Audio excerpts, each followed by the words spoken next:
Hello and welcome to the Scottish Football Show. Dunfermline have done it. League One champions, and their manager James McPake is going to tell us about his growth as a manager. Really interesting. Sunshine at lunchtime on Leith for Lee as Johnson's Hibbies delight in the Edinburgh Derby.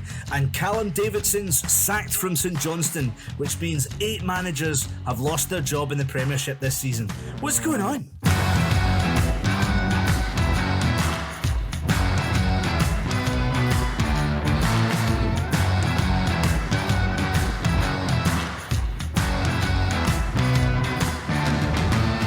Hello legends, I'm your host Andrew Slaven, and it's wonderful to be with you again, back from Madrid with working Wi-Fi and what I think is probably a better microphone.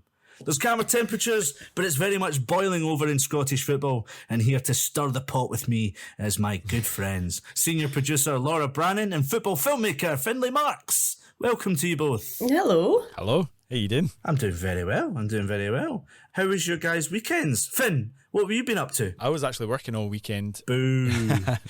I think I mentioned it a few weeks ago, but I'm currently working on a documentary around Melbourne City's striker and former Hibs striker, Jamie McLaren, who's on the cusp of breaking the all-time A-League goal scoring record. I think he's 3 goals shy of it at the moment.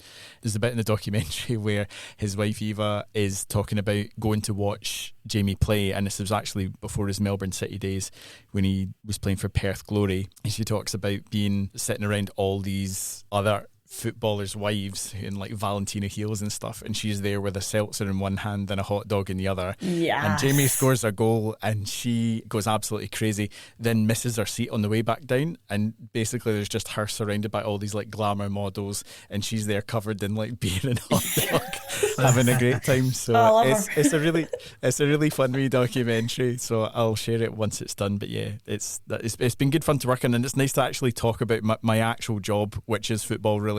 Making football films on the show for once. Laura, you were on holiday as West Ham actually played really well and got a draw out the league leaders in the English Premiership, Arsenal. Are you a jinx? I mean, my friends always said I was a jinx for Scotland, so that's not beyond the realms of possibility. But no, I was back home. I was at a wedding in Aberdeen. Who gets married on a Saturday afternoon at the business end of the season, by the way? Idiots. It's hard work. So is this socially acceptable to have an earpod in your ear at a wedding during the 3 o'clock games? It's only acceptable if you're listening to Open All Mics, quite frankly, Laura, which I presume you were? Yes, I was. I mean, I kind of drew the line at when the bride's dad stood up to give a speech. I thought, no, I need to take my earpod out now. Oh, so was the ceremony early, Laura? Because all I can think about is the moment the priest or whoever is doing the ceremony goes like, can anyone think of any reason to stop this wedding now? And you just go, yes! Right in the middle of it. That is exactly the image I had as well when I noticed what day of the week it was falling on. Yeah. Penalty to Rangers! Luckily, I didn't have to listen to it during the actual ceremony, but it was the start, the kind of mulling around afterwards and then into the dinner, and you have to sort of try and make small talk with each other, but the whole time, because I've got long hair as well, I can cover it up quite well. No one knew I had it in. But the whole time I've got like my kind of hand in my bag on my phone, kind of controlling the sound levels as well, hoping that no one would notice me, kind of turn it up and down at the appropriate times. I think it's all right. Come on. It wasn't my wedding. So I wouldn't be stupid enough to book my wedding on a Saturday afternoon. So I just love the thought of you having a conversation with someone and the other person being like, I don't know if she's really listening to me, thinking, oh, she must have a lot on her plate. There must be, there's other things going on. No, it's listening to Richard Gordon in one ear. Telling me that Motherwell have conceded a penalty and I'm losing my mind. Well, forgetting about our weekends for a minute, it was a pretty amazing one for Hibs fans winning in the Edinburgh Derby. And one of the best things that I've seen online, there's a little video clip from Carlton Hill in Edinburgh where I think it's Kristen Reid is the man on Twitter, and you can hear Sunshine on Leith from that far away. That is amazing. It's hands down one of the best football songs out there. Am I wrong? Absolutely not. To have that sort of emotive anthem to play before or after a big result, I'm jealous. That was my favourite moment of the weekend. Laura, you got any more for me? I enjoyed it. Was Jurgen Klinsmann. Was it the Kelly game, the Kelly Celtic game? He was getting interviewed in front of the Kelly Pie sign, which just was. The position of this is just so classic Scottish football. I love that. It kind of still annoys me it's called a Kilmarnock pie now, because no one on this planet is calling it a Kilmarnock pie. It's a Kelly pie. I did love that pretty much every person in the country had the exact same conversation with their mate, which went something like this. Jurgen Klinsmann, why is it Celtic versus Kelly? What's he doing down at Rugby Park? And then checking on your phone. Oh, he's the South Korea manager. Oh, he's there to see. Oh, fair enough. That would have been the chat for every single Scottish fan. Yeah, pretty much. I've got a lot of love for Jurgen Klinsmann, part of that great Germany side that stopped England winning a World Cup and a Euros. So lots to be thankful for. Mm-hmm. One thing we didn't actually mention about that Edinburgh Derby was it wasn't televised, and how baffling and frustrating and annoying is that. Sky Sports showed football Friday night, which I think is a great spot for Scottish football, the Aberdeen game, and then it was the Celtic. They chose the Celtic Kilmarnock game on the Sunday over, let's face it, the biggest game of the weekend. This frustrates the hell out of me. It's so annoying because when you look at the fixtures on paper, why would you not pick the biggest game of the weekend, one of the biggest fixtures of the season, and the second biggest derby in our country? Yeah. The real reason for this is most likely because Sky have probably are close to exceeding their number of television picks for Easter Road. When you look at over the course of the season, if they picked this game, the chances are that they probably would have fulfilled their quota. I think it's 4, possibly 5, but whatever the number is for the season, they would have fulfilled that, which meant they couldn't have went back to Easter Road after the split. Can I just ask here, is this number, whether it's 4 or 5 or 6 or whatever, is this cap on the amount of times that you can visit a certain stadium during the season, is this something that's set on Sky or any other broadcaster side, or is this something that is dictated by the SPFL? It's the SPFL who put it in the Sky contract, so it's the clubs who make that decision. So they're basically supposed to deter so much TV games at one ground and deterring fans going to that ground, which is bollocks. It doesn't make any sense to me, because you don't. Obviously, you've got your flagship matches, whether they be derby matches during the season or whatever. Yeah. But you can't possibly know towards the end of the season how the season's going to unfold, and it might be like we've got here that games involving Hibs at Easter Road have been chosen several times, but there are more things happening now, and the narrative around this game was incredible. There's so much riding on it for both teams, and it's Stephen Naismith's first game in interim charge. It's also it is the biggest derby in the country that allows fans in at the moment. So I just excellent point. It's absolutely ridiculous. It makes absolutely no sense to me. I kind of get a bit of the thinking behind it from the clubs. They don't want there to be any bias, or they kind of want to temper it so that you have to move around the grounds.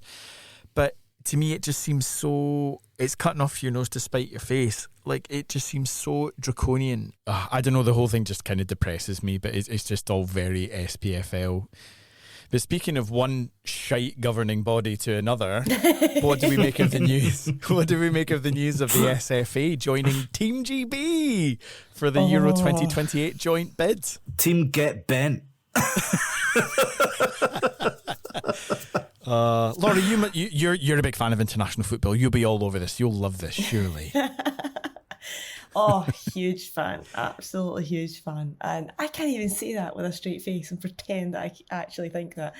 Just even hearing those sentences come out your mouth, Finn, it's like you've just got the big spoon and you're stirring the pot up, because it riles me so much. This is just such a horrible, horrible decision. Why is it horrible? Right, so let's take it back.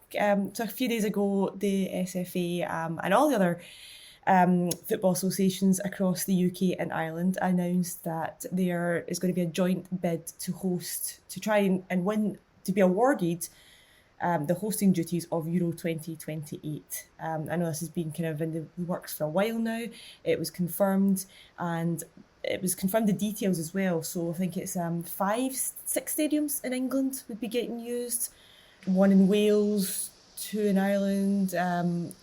It doesn't really matter what the numbers are, because when it comes down to it, there's only 1 in Scotland that's going to get used, and that's Hampden. The proposition is that we host Euro 2028 as 5 countries. And I don't know about you guys, but to me this is just the worst possible idea known to mankind in the history of football, and I want to burn the entire idea and then burn the fire that has set that idea on fire. I want to burn that some more and create a massive hole. Is that confirmed then? This bid is only putting forward Hampden as a venue? Yes, that's the only Scottish stadium that will be included. That's mental. England could do this alone. England don't need any of us. Well, they have done it before. Exactly, they have done it. I don't understand why they're agreeing to be a part of us. To me, that feels quite political in itself, which is a whole different argument. They can go alone. They are practically going it alone with a few token stadiums thrown into the mix. And you're absolutely kidding yourself on if you don't think this will be referred to England 2028 or UK 2028. And for me, that's a whole massive political problem. In 2012, the SFA said no to Team GB, and this was ahead of the Olympics being held in London. They did that because they didn't want to jeopardise our independence of the national team and its association. And we refused to take part in the Team GB games. And I think in the end it was only England and Wales that actually did it. And Wales had like 1 player because the fans protested against it so much, and they actually listened and took it seriously. But fast forward a decade, and they're doing just that now. They're uniting together as this sort of unified, essentially a Team GB. Although we're not necessarily playing as under that banner, it still jeopardises the long-term longevity of our association. It's dangerous, and also it's not nice. Who actually enjoyed hosting Euro 2020? I think dangerous is a bit far. No, it is when you look at the longer picture, but also who actually enjoyed hosting Euro 2020? It was shit. I think that's the bigger thing for me. The thing about Euro 2020 was that we've waited 23 years to qualify for a tournament, and you play at home. And you got down Florida. Yeah, 2 to 3 games you get in the same train that you get to Hampden. It was so Scottish, that, wasn't it? Or, the Virgin train down to Wembley. Like, it's just like, we've done it 1,000,000 times. Exactly, like, you want to go to other countries. I waited 2 decades for it. I wanted to dig out my passport, and I got the 75 bus to Mount Florida. It is not the same. And then, you got like a weekend, and you got a weekend in London, which it was great. It was a great weekend away, and it put everyone's mind off COVID for a while until everyone came home and actually got COVID as a result of it. But that was England's fault as well, by the way. Of course it was. But that was the only game of the tournament that actually felt like we'd qualified for a major tournament, because it was away from home. I just don't want to qualify for a tournament and then play in Mount Florida. It's just so boring. Yeah. Well, like you said, Laura, politics and football just should not be involved with each other. I hate it. I hate talking about politics. I think that's kind of wishful thinking, though, because all of them are intertwined. I think I wouldn't necessarily use the word dangerous in describing it. I think it does reek of tokenism, though, because the thing that annoys me most about the European Championship specifically, I kind of get it more so for World Cups. With them wanting to expand the tournament and have more teams playing in more matches, you're kind of limiting geographically the amount of countries that you can host it in who have the breadth of country to handle the amount of supporters that will come over, the infrastructure, the stadia, all of that kind of thing. Having said that, England are one of those few countries that have all that in place, that could easily host by itself. But I think they're trying to look at it being like, I don't know if a solo bid will be as appealing to UEFA as a joint bid. I just find it really sad, because the joy for me is being able to look at France in 2016 or Germany coming up. The joy of it is you go to one country, you're experiencing one culture across several different areas and cities and one language and all of this kind of stuff. That's the joy of it for me.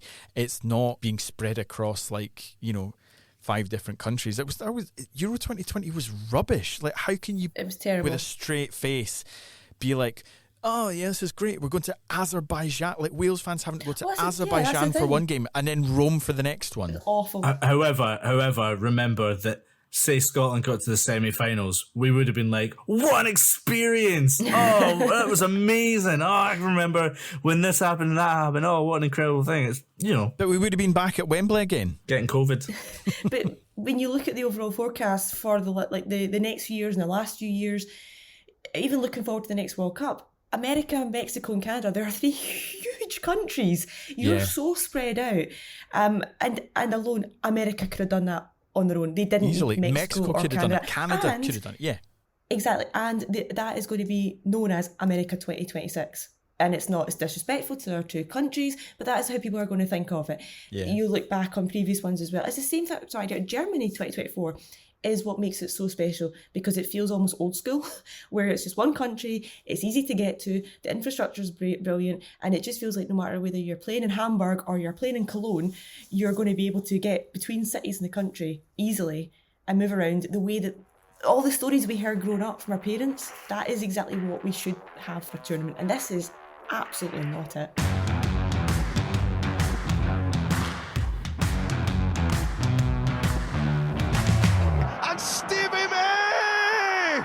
Bedlam, chaos, euphoria in the away stand, blue limbs everywhere. The biggest story of the weekend was after a lacklustre 3-0 defeat at the hands of Livingston, St Johnstone's Callum Davidson became the 8th Premiership manager to lose their job this season. That was announced the day after that game. It was a sad end to what will go down as one of the most legendary reigns at McDiarmid Park. And it's just one of those where we see it all the time. Teams go through a really bad run. St Johnstone probably in their 2nd season of disappointment. Probably expectation was higher in the past. But his dismissal does mean that half of the clubs in the top flight have now shuffled things around in the dugout so far this season. Dundee United and Motherwell obviously being the 2 that did it twice. So my question, Finn, is are managers not getting enough time? The very short answer to it is no. I don't think so. I think that's borne out by the fact that the Premiership's longest serving manager is now Livingston's David Martindale, who's clocking in at just 2 years and 142 days in the job. Only 5 managers across all 4 divisions have been in charge for more than 2 years. I think that's mental. Yeah, especially when you look like back in the day when managers were in charge for like 15, 20 years. Just seems utterly absurd now where you're talking about 15, 20 weeks instead.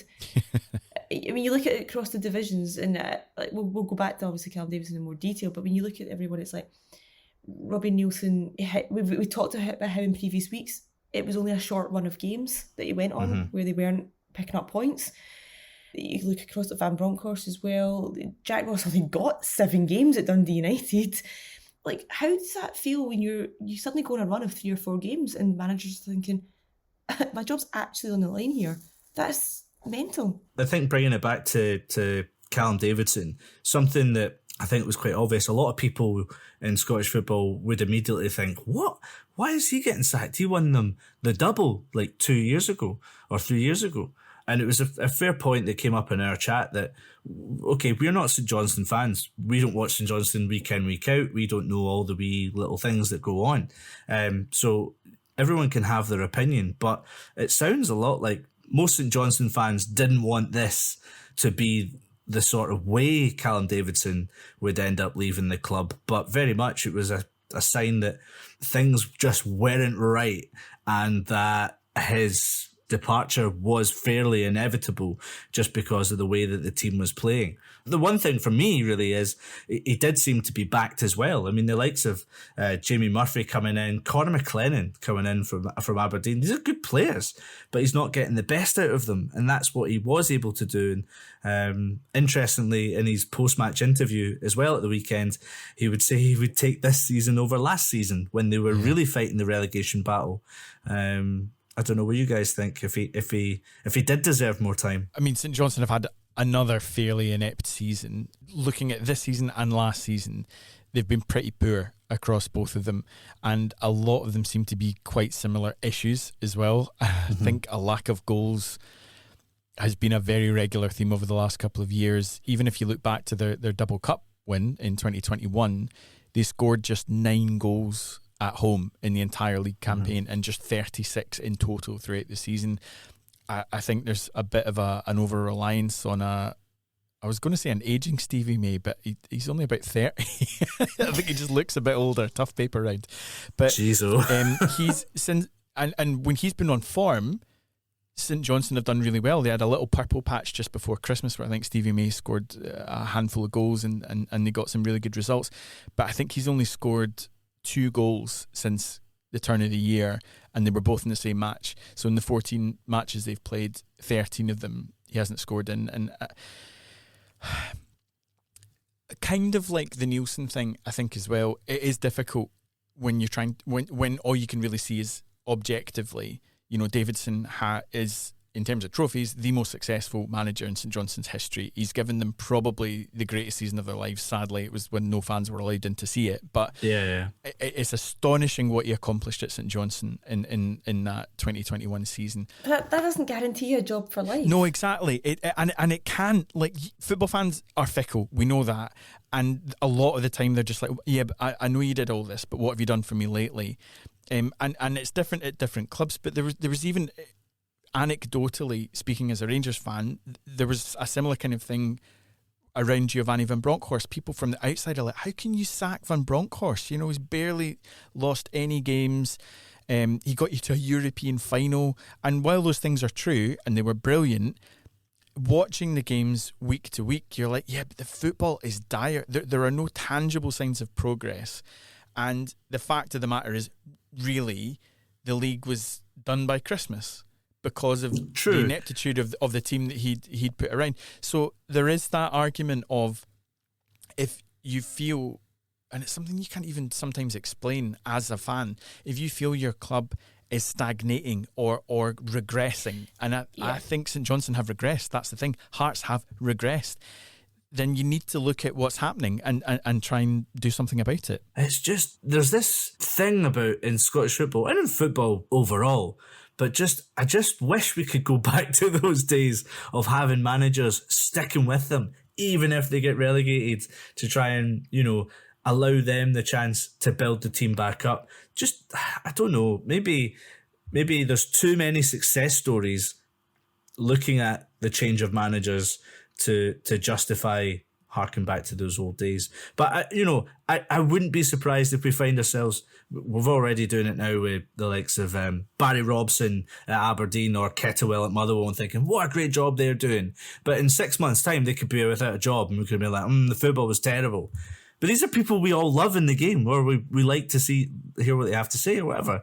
We like to see young managers come through and do well. But at the end of the day, we might throw them under the bus in 6 months' time. And I don't think that is something we should be enjoying or looking for the next big thing.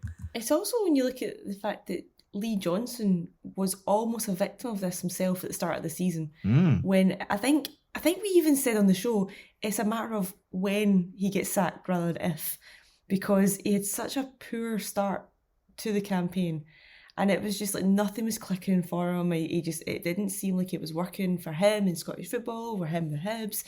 And now he's like one of the longest serving managers in the division. And it's actually quite heartwarming in a way, because the Hibs haven't just fallen to the norm here and went, oh yeah, 5 games, nah, you're out. It was, no, we're going to stick with you and we're going to see how you actually, if you can turn this round. And look, it's not the most successful season. They're not going to shout about this season long term, but he started something. He's building something, and it would have, on hindsight, it would have been wrong to get rid of him when he did. And look, in 3 years' time, we could be saying exactly the same thing. You don't know, but it's actually quite nice that he managed to ride that storm out. Yeah. One of the things that I do wonder, there might be other mitigating factors that we as football fans don't really consider. Yeah. So it's not just about stuff on the pitch. Sure. Ultimately it is, and the results kind of drive that. But I wonder the reason potentially that so many owners and clubs are seen to be pushing the panic button and maybe pushing people before they're jumped is to do with things around finance and where you finish in the league and things like that, because these things are, particularly in a post-COVID world, and we were speaking to Scott McClymont the other week from Killie, and he was mentioning how much of a massive financial hit it was for Kilmarnock to be relegated during the COVID season. It was to the tune of, I was like 1.8 million or something like that. That's now out of the club's finances. It's been hit. Like, these are substantial amounts of money in the running of a club, especially clubs of that kind of size and stature. Looking back to St Johnstone, I know the chairman, Steve Brown, is stepping down soon, and the Brown family are in talks with an American consortium to take over. So I'm just wondering, would relegation or even the threat of relegation kind of complement or compromise those negotiations? That could be a real factor in there. Yeah, 100%. But I'd even say it's not just relegation. It goes back to Robbie Nielsen and finishing third and guaranteeing that. Yeah, because that was the thing. They guaranteed a European run exactly this season, and the money that comes in from that, and the money that comes in from a European run is unreal. And Hearts have made a lot of money this season, but Hearts also are very well funded, and the money that they spend, they should be finishing third too. But you're going to have good seasons and bad. You can't always be like Celtic and Rangers where you always finish first and second. They pay vast amount of money, so of course they're going to finish first or second. And if you look at the league table compared to last season, a lot of those teams between third and sixth place are actually, about 5 or 6 points better off than they were last season. So you would argue that the teams that are vying for those European spots have actually improved, and that the teams lower down have probably regressed slightly. But there's going to be swings and roundabouts. It's whether or not if you're running a football club, if you're willing to have a strong relationship with a manager and find a manager that you believe, and you have to believe that they will turn something around. And you also, as a third little token, you have to be able to fail and then support that team, that management team, to turn things around before you can truly say that you've tried absolutely everything. And I don't think there's enough of that in football, never mind in Scottish football. But there you go. What is it they always say? It's not about how you fall, it's about how you pick yourself back up again. And not enough managers are getting a chance to show that. Birthday care pish, Laura. More chairmen need to go to Clinton's.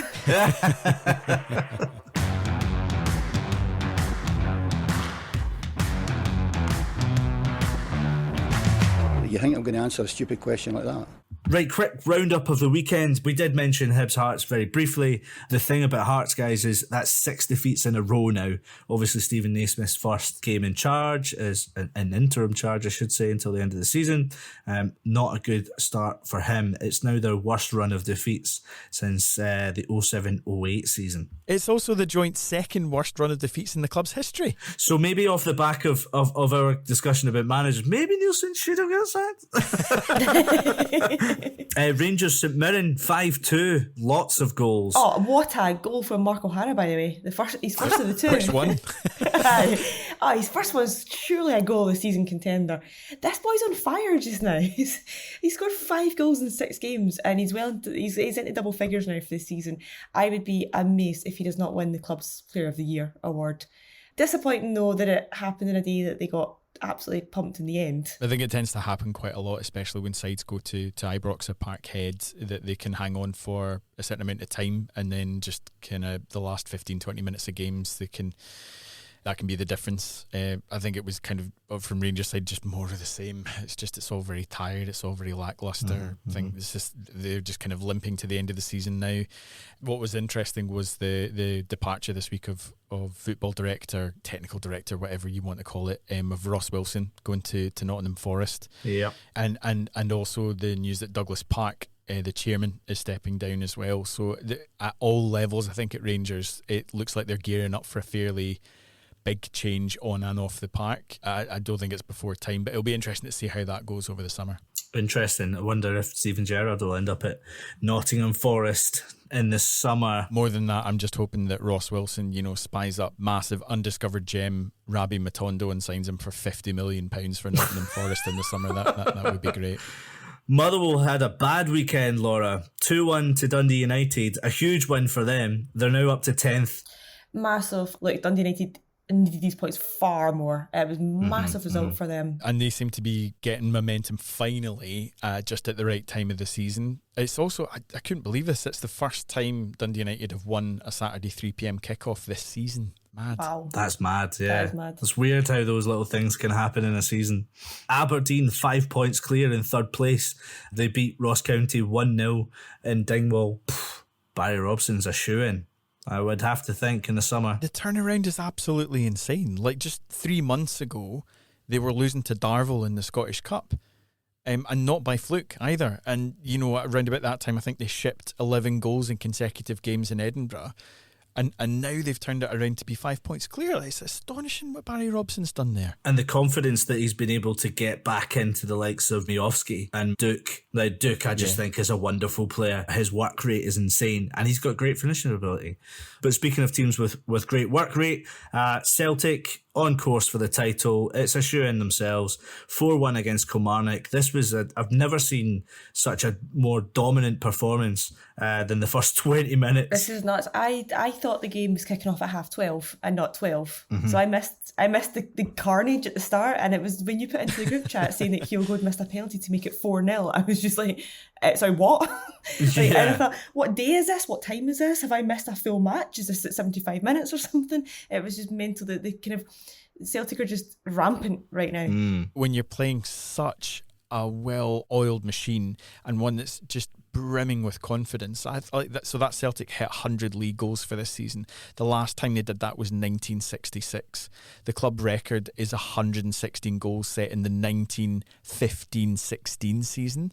I mean, it's astonishing. And also with this win, Postecoglou's now matched Brendan Rodgers' record of 17 wins in a row. Yep. And the club record is Jock Stein's at 23. Like, there's no reason to believe that they can't go on and beat that. It's astonishing the numbers that Celtic are posting this season. Let's talk about the Scottish Championship right now, because it's funny when even in the script it says, does no one want to win that league? It should be more like everyone's trying to win the league.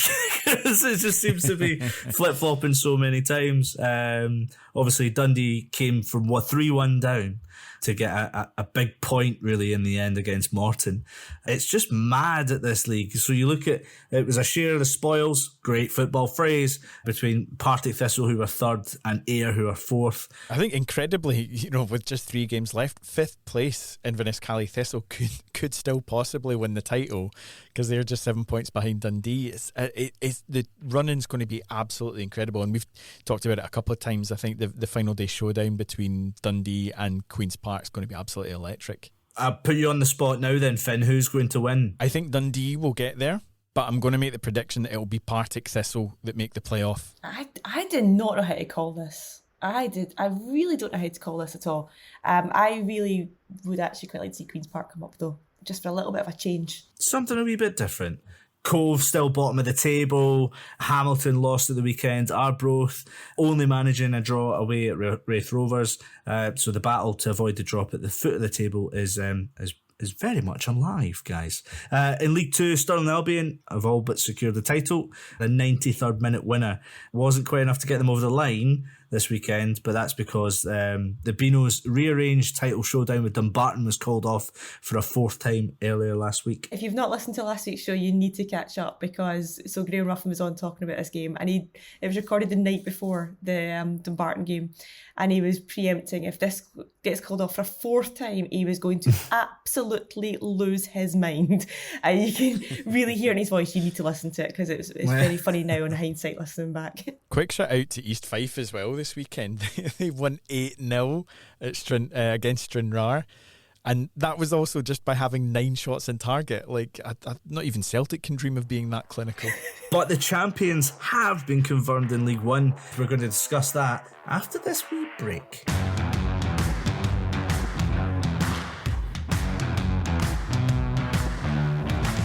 I'm just going to say, Dunfermline fans, Dunfermline, well done tonight. You pumped this, nae twa doubts. Dunfermline will return to the Scottish Championship as League 1 champions after they demolished Queen of the South 5-0 at the weekend. It's been a sensational campaign from the Pars, which has seen incredible attendances this season, and I'm delighted to say we're also joined by their manager, Mr. James McPake. Hello, sir. Good weekend? Yeah, it was quieter than my last promotion, and I soaked it up, and great to have my kids here. My wife and my kids at the game, the same with all the players as well, because the last time, and for a lot of them, they've had a wee bit of success through COVID where no families were there. So as good as it was winning a league, it was extra special, the fact that we had all our families here, and a slight headache on Sunday, but now I'm back to work. it's obviously a feeling you've had before, but it's different, isn't it? Like, how do you compare the two? Well, this question was probably asked to me at the start of last week before we had won the league. I'd have probably said it's similar, but winning a league is really special. I think in that full group, if you include the staff, and we've got staff in there, like Dave Mackay, for example, he's played 600 games, he's won a Scottish Cup, captain of a Scottish Cup winning team, but it's his first time of winning a league, and there were only 3 other people in that group that had won a league before, so it is a special occasion, and it doesn't matter what level it's at. To go and win a league, it's over 36 games, obviously. We managed it in 33. So to go and do that, and it's extra special, this one. It's over the course of a season. Yeah, the playoffs are great, but you're fighting all the way, and then you're still worried or whatever. And that's not to say we weren't worried or we were overconfident about winning the league, but just in front of the fans. And I'm actually glad now. We could have won it at Peterhead had Montrose taken something against Falkirk, but now, and it's not just because it's done now, but I'm really delighted that we did win it at home in front of a really good Dunfermline crowd. Although you smashed my team 5-0, thanks very much. Well, he's on a great, to be fair to Marvin and his team, what a great running for him. True. We were the last team to beat them down there at Palmerston, and then I think they've won every game since. So it was always going to be a tough game, but credit to the Dunfermline players, who made it pretty easy on the day. I was going to ask you about the fans, James, because you mentioned them there. Obviously, doing it at home, the fans have been so good this season, haven't they? I know one of the guys that's in the kind of Ultras group, and they've really pushed on this season, haven't they, to help create that atmosphere? Oh, they have, Laura. It's been incredible. Something I didn't expect, I'll be honest. I've spoken about this in the press a lot. Any time I had been to Dunfermline, for them that it's familiar with it, you walk down the staircase when you got off the bus, you get into the away dressing room, you get back on your bus and away you go. Now, you always do know that they're a passionate crowd when their team's going well. I've taken teams there before, and I've played there before when it's been tough, but just seeing the support the crowd give us, and probably something I was a bit ignorant to, is the fact it's now a city, but when I joined it was a town, and there's only one club there. I've not been used to that. Other clubs I've worked at, played at, there's been rivals in that city, whether that be Hearts when I was at Hibs, whether it be Dundee United when I was at Dundee, or even at Coventry, where you had loads of rivals in the Midlands, so there were never really that place. Coventry was maybe similar, but in terms of with the way the city has got behind the football team, really surprised me in a really good way, and I was really proud of that as well, and proud that we could send that fantastic group away that were at the game. I'm really happy, but also knowing that we had so much support in Australia. Is Findlay sitting there? We had people from all over the place sending messages and watching the game on Pars TV, so it certainly opened my eyes up to the football club, and I'm delighted for the fans in particular, and that Ultras group. They're phenomenal. That the atmosphere they generate, and I think that's credit to the football club and the owners as well, because they brought in things in place that made the tickets cheaper for the younger kids, and seeing the next generation of Dunfermline fans coming through, and the noise they make is just. It's brilliant. It's a proper atmosphere when we get the place going. You're a month away from a full year in charge at Dunfermline, which has come about off the back of laterally quite a difficult time at Dundee. Do you feel like that experience changed you? Has it changed you much as a manager since it all happened? Oh, massively. I think I must say I'm really proud, along with my staff that worked at Dundee with me, and two of them are at Dunfermline, and Dave Mackay and Martin Hartley. We're really proud of the job we've done there. Now, people will have different opinions. That's football. In the end, I lost my job, and I still do believe that I would have done enough to keep Dundee in the Premiership. But we're proud, particularly of the younger players that are coming through, and they're now all playing in the first team. We had them when they were 15. Now, it's not down to us. I'm not taking the credit for that. Some of it I will take, because we gave them their debuts. We had them in the under-18s. But I'm proud of that side in particular, probably more so than the promotion. I'm proud of seeing those young kids, because that was my background really into coaching, was in the academy.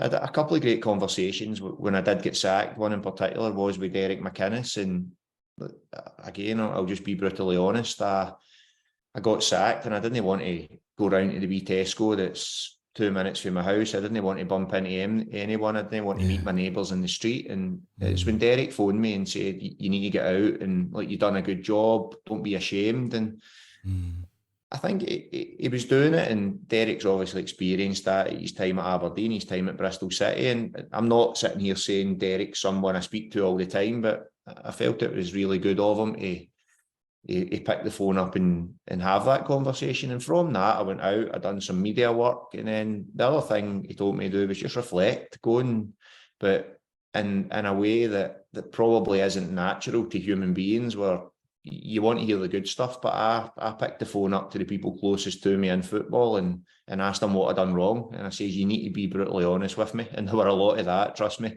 what I'd done wrong. And that's one thing, saying that and listening to it from people. But I kind of made a promise to myself that whatever I was told, I was going to assess it, and then I was going to act on it and try and become better. I wasn't planning on getting back into management as quick as I did, but I was already working on that side of it. There were a lot I got wrong. And to be honest, I'm still a rookie manager. I've only managed, I think it's 148 games. So there's still lots I do get wrong, I'm sure. But I think I'm a more rounded person, never mind a more rounded manager for that experience. You can have all the experience you want as a player. You can play in big games. You can have a 20-year playing career, experience injuries, relegations, cup wins, whatever it may be, cup finals, cup defeats in my unfortunately for me, in my experience, but cup final defeats. But no, I went away and I took the time to reflect on that, but also get myself back out and probably get rid of being ashamed of that. Now, I feel bad saying it. I was ashamed when it's a game of football, but it was my job. It was what I was living for at the time in terms of our work. So I was ashamed of getting sacked and I shouldn't have been, but I got out and I met people. I went to games, took a lot of games in and watched some stuff. And then probably the biggest thing for me, I spent a lot of time with my kids because I felt lovely. That neglect is probably the wrong word to use, because I don't want to say I neglected my kids and it comes across the wrong way, but I didn't spend enough time with them. I think my youngest was born while I was a manager of Dundee. We had a game. Thankfully, I missed that game because I don't think my wife would have let me let that go if I hadn't missed the game. And Dave couldn't manage to win that game in the Betfred Cup at the time. So I bring that up to him quite often. But spent a lot of time with them. And then I went and got surgery. So I had a lot of time to think about the bad stuff, really. I wasn't too interested in the good stuff because I knew at some point I would then look at that. I never got the chance to look at it because I was back in so quickly, but I was glad I'd done it that way, and I'm feeling better. I know I'm not talking myself up, but I've got some players that I'm working with that I worked at Dundee with as well, in terms of Sam Fisher was on loan, Paul McGowan, the staff and Martin and Dave who I spoke about, and I same the difference. Like I'm not looking for compliments. I'm more looking for, is there anything better I can change, or have I changed enough? Do I need to change again? Yeah. And it's been pretty positive. There has been bad days. I'm not going to sit here and say I've been perfect since I left Dundee. There has been bad days, but the experience certainly has helped me. And now looking back, it's probably the best thing in terms of my management career that's happened to me.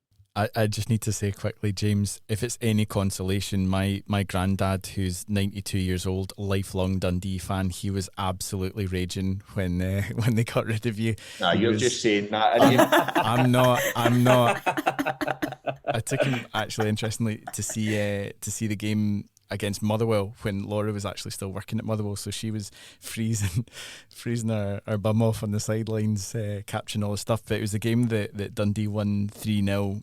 And they were brilliant. Like and my granddad was just like, he was buzzing anyway because he hadn't been to football for a long time.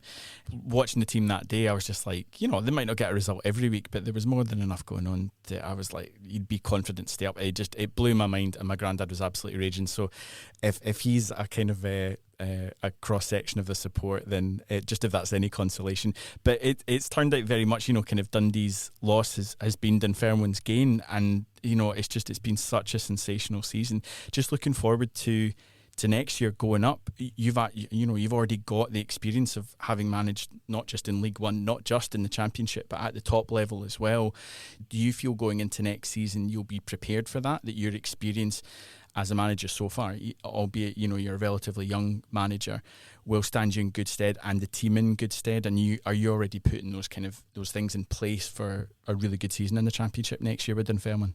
Well, first and foremost, thank your granddad for that, because that's lovely to hear, and I'm glad we could make him happy that day. Sorry, Laura, for you that day. They were just excellent.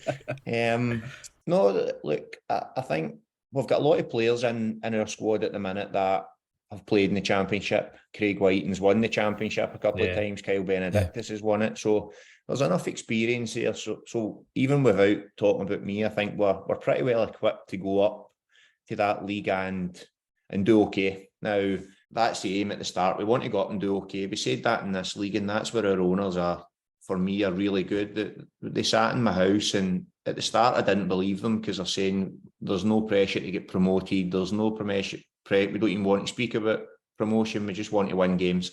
We want to get back to being a football club that win games. And when they walked out, I'm kind of thinking, it's Dunfermline, they're in League One, and are they really telling the truth? And we've not really hit a bad patch to see that, but I've had enough conversations with them now that I do believe them. In terms of my experience, I think it is going to help. Dave's obviously there as well, so the two, Martin's there, so the two A's have done it in terms of getting a team out of that league, but that doesn't make it easy. We know that it's a tough league, as has League One been this year. I think it's a really good standard this year with the teams that are in it. Airdrie are excellent. Yeah. When they're on their day, they can hurt any team. Falkirk are in the semi-final of the National Cup, so it just shows you the quality they've got. Brian Rice is a fantastic coach and manager that's got Alloa playing some really good football and will trouble anyone in the playoffs, which I think they get that confirmed pretty soon. So going into the league, it certainly helps we know it, because I can say that because I was worried about coming into this league, because I didn't know it. I spent 2.5 years, it would have been free if COVID hadn't come in, so that season was obviously cut short. And it's a tough league, but I do think experience in the league helps. That's not to say, I mean, you look at Dundee, and Gary Bowyer's never experienced the Championship, and he's doing well at Dundee, so it's not to say it's a be all and end all, but I've taken a team to Greenock in November when it's freezing. I've done the same at Ayr. So all those wee things that you know what to expect are broth, we've had that. And to be fair to our players as well, when we played Partick Thistle in the Scottish Cup, we lost in penalties. In my opinion, we should have been out of sight. We beat Arbroath in the SPFL Trust Trophy 5-1. It was 5-1. Went up to Dundee, and for 80 minutes in that game, we were very much in the game. So that's 3 games in isolation, really. So you can't judge that. We've got 36 of them next year in the Championship, potentially more, not knowing what happens if you end up in the playoffs. Now, that's just a big dream, and we'll see what happens. But no, I think it does help. And I think managers you've seen in the past that have been in that league, like Robbie Nielsen, for example, has won it with Hearts twice. He's won it with Dundee United. So I think there's an element of that as well when you've got managers that go in there that are used to that league, that know that league, then it can certainly help. And on the other side of that, when I went into the Premiership with Dundee, I'd only played in that league. I'd never coached or managed or set a team up in that league, so I know how hard that was. So I'm looking forward to getting into a league that I know, but I'm under no illusion that it's going to be easy, and just because I've been in that league and got out of that league before, then it's going to happen again. Unfortunately, that's not the way it works. But no, plans are in place. We started that in January, not just for the Championship, but just to progress Dunfermline Athletic as a football club. We've been trying to get pre-contracts done. We've been trying to tie up the players we feel can help us on the journey, and I think we'll be okay in the league next year. That's it from us this week. My thanks to Laura and to Finn for joining me, and of course League One winning manager James McPake. What an absolute legend. We do have a longer version of that interview which you can get after you listen to this, or you may actually have listened to it already. That's how podcasts work. You can choose.